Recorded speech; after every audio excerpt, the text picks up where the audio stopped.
Bonjour à tous. Euh, je vais continuer bien sûr sur mes vidéos.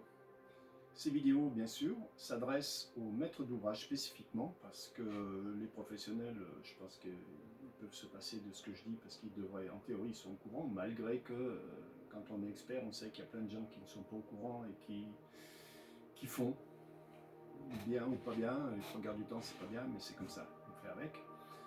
Donc je m'adresse uniquement aux maîtres d'ouvrage. Si vous avez des commentaires, je vous prie de les mettre en bas de la vidéo. Vous pouvez taper sur la cloche, vous pouvez vous abonner. Vous pouvez tout faire par rapport à ça. Vous avez besoin de quoi que ce soit, vous avez mon numéro. Vous pouvez m'écrire, vous pouvez m'envoyer un mail et j'essaierai de répondre autant que faire se peut. Donc on passe à cette vidéo.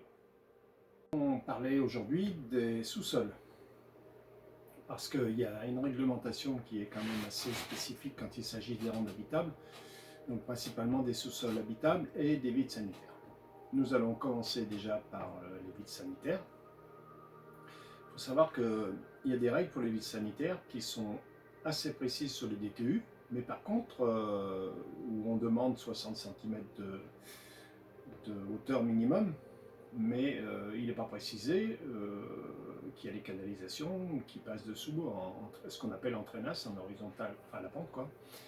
Et donc ces 60 cm, ils doivent être de passage. Mais il y a un deuxième point de vue qui est quand même bien plus compliqué, c'est le code du travail. Le code du travail, lui, il amène des précisions autres, qui sont les passages de transfert, parce qu'un vide sanitaire, il peut avoir des murs de refend un petit peu partout. Là, je viens d'expertiser une maison, il y en a, je ne sais plus, 6 ou 7 de murs de refend avec des passages qui... Bon, là on a un peu de chance, ça va passer, mais c'est un peu juste. Mais il y a l'accès, il faut qu'on puisse sortir, il faut qu'on puisse sortir avec un brancard, donc le minimum de mémoire, je dis bien de mémoire, ça doit être de 58 cm le brancard de large par 2 mètres de long. Donc il est fortement recommandé de faire des passages de 80 de large si on peut, et le plus haut possible. Si on peut s'éviter d'avoir une retombée de lateau, ça serait quand même pas une mauvaise idée. Et dans l'intégrité du vide sanitaire. Ce vide sanitaire, il ne faut pas oublier qu'il y a des gens qui peuvent aller faire de la maintenance, qui peuvent prendre des malaises, il peut tout leur arriver. Et en fait, en plus, je crois, mais c'est à vérifier qu'on doit envoyer, qu'il doit toujours avoir 2 personnes pour ce genre d'intervention. Voilà, pour les vides sanitaires. Pour ce qui concerne les sous-sols habitables, ça devient un peu plus compliqué. C'est-à-dire qu'un sous-sol qui est complètement enterré, s'il est habitable, il doit être étanche à l'eau. Ça, c'est la première des choses. Les murs, ce sont des murs de type 1, catégorie 1, et de préférence en béton, après à voir. Mais surtout, étanchéité à l'eau. Ça, c'est la règle de base. Donc, mais par contre, il y a une législation qui est assez importante là-dessus.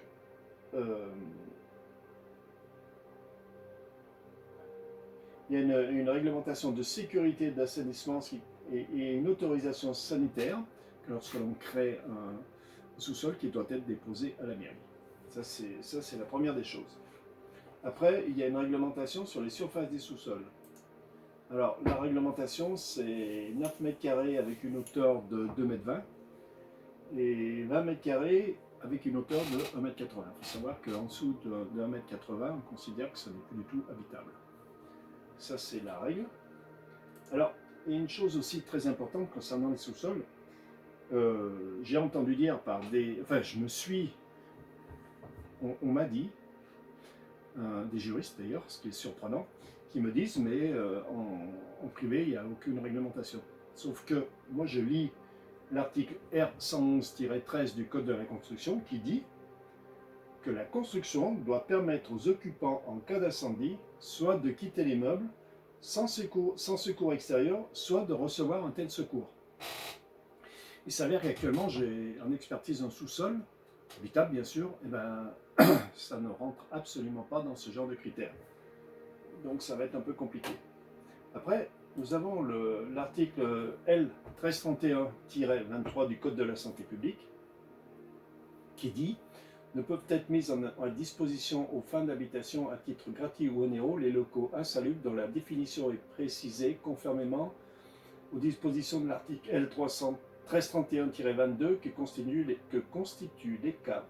Sous-sol, comble, pièce dont la hauteur sous plafond est insuffisante, pièce de vie dépourvue d'ouverture sur l'extérieur ou dépourvue d'éclairement naturel suffisant ou de configuration exiguë ou autres locaux par nature impropres à destination, ni des locaux utilisés dans des conditions qui conduisent manifestement à leur suroccupation.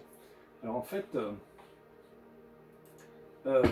ça veut dire que on peut créer des sous-sols, voire des souplex, mais on ne peut pas les louer. Enfin, le souplex, il y a encore peut-être encore d'autres choses à voir, mais en fait, le but, c'est de démontrer que si vous voulez faire un sous-sol habitable, enterré bien sûr, j'entends bien, il y a des normes et des règles, et première chose, et deuxième chose, vous ne pouvez pas le louer. Donc ça, je sais qu'il y a des gens qui ne sont pas d'accord, mais bon, j'en ai une là, elle m'a dit non, non, non, non, ça ne marche pas, mais j'ai dit, effectivement, ça marche peut-être pas, mais j'ai les textes. Donc oui, ça vous fait rire. Et donc, après, il y a un problème d'accessibilité. Donc, déjà partant du principe que le sous-sol, il doit être accessible et on doit pouvoir rentrer dedans et sortir sans problème. Alors, j'ai un exemple d'ailleurs, là où ça a tout déclenché parce que j'étais pas venu pour ça. J'ai un sous-sol qui fait, allez, je vais dire entre 50 et 60 mètres carrés, qui est composé de 3 chambres, salle de bain, avec des fenêtres et des couettes anglaises. Mais ce sous-sol, il a un seul escalier qui l'alimente. C'est-à-dire qu'on y descend par le centre de la maison, par le couloir d'accès d'entrée. Donc le problème, c'est qu'en cas de feu, déjà on a une zone nuit, ce qui est quand même, c'est très réglementé, les zones nuit, les zones de sommeil. Et en cas de feu, ça brûle au rez-de-chaussée, les gens qui sont au sous-sol, non seulement ils risquent d'avoir des gros problèmes d'intoxication avec la fumée, mais si ça brûle trop, ils ne peuvent pas se sauver, je vous laisse à penser ce qui peut arriver. Donc automatiquement, il faut qu'ils puissent sortir. Alors soit ils agrandissent les courettes anglaises, ils mettent des dimensions, qu'on puisse sortir un brancard et que les secours puissent accéder. Soit on fait une porte, bien sûr on creuse et on fait un escalier avec une porte d'accès en bas.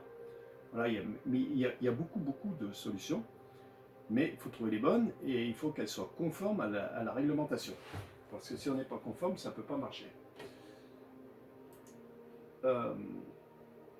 Alors, il est très clair, si vous pouvez lire, peut-on louer pour l'habitation en sous-sol aménagé en pièces habitables? Non, on ne peut pas. Ça, c'est la première des choses. Et d'autre part, il ne faut pas qu'il soit insalubre. Alors, pour qu'il soit insalubre, c'est très facile. Il faut qu'il y ait de l'eau et de l'humidité. Et beaucoup d'humidité, c'est-à-dire que déjà, il faut qu'il soit extrêmement ventilé. Il faut qu'il ait une ventilation mécanique, c'est quand même un minimum. Je ne pense pas que des ventilations gravitaires puissent faire leur effet. Et surtout, il faut pouvoir l'évacuer. Ça, c'est le plus important. Donc, messieurs les maîtres d'ouvrage, simplement, je vais vous dire que si vous voulez créer des sous-sols, eh bien, faites très attention. Faites-vous assister par des gens compétents du type architecte, maître d'œuvre, technicien, bureau d'études, experts, conseils, enfin, tous des gens qui sont sachants. C'est vraiment là le premier conseil, ne partez pas au hasard parce que on sait très bien que les accidents c'est pour les autres, mais quand ça vous arrive, c'est compliqué. Et j'ai un métier où je vois que les accidents, on ne me fait jamais venir pour me dire tout le monde est en pleine forme. Donc voilà pour ce qui concerne les sous-sols. Donc je vous souhaite une bonne journée. Je vais continuer sur d'autres vidéos, sur d'autres thèmes que vous verrez. Et si vous avez des commentaires, je vous prie de les mettre en bas. J'en ai vu qu'il y en avait certains qui commençaient à me mettre des commentaires. Donc profitez-en. Si vous voulez des renseignements, vous avez mon numéro de téléphone. Si vous avez un thème plus précis qui vous intéresse, vous me le soumettez par mail et puis je vais essayer autant que faire se peut de le faire, de vous le proposer. Voilà. Je vous souhaite une bonne journée et je vous dis à la prochaine. Au revoir.